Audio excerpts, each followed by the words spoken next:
how to make jump throw bind in CS2. So I'm just gonna put the command in the description right here. So you need to paste it on a notepad, then just simply click on save as and save it to wherever you want. I'm just gonna put it on my desktop. So just name it as autoexec.cfg, then click on save. So we could now exit out of this. So the next step is go open up your Steam, go to Counter-Strike 2, right click on it, go to properties. Then once you're there, go to installed files right here, then go to browse.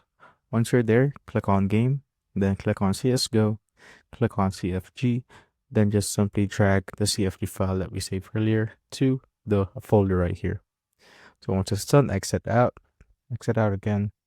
Now just right click on CS2 right here, click on properties, then make sure that you have these launch options set. So I'll put it also in the description.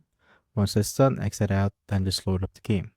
So once we're in game, forgot to tell you that the bind is set to H on default. So if you want to change it, you can just simply open it up again in Notepad and change the H, all of the H's there to whatever keybind that you want. Then just simply click on save. So once it's done, you could try out the keybind if it works. Click on my H. So for this keybind to work, you just simply need to click on H and your left mouse key on at the same time. So it will just simply look like that once it's done. So H, then your left mouse key at the same time. So there's no delay in between the throw, so that's basically it.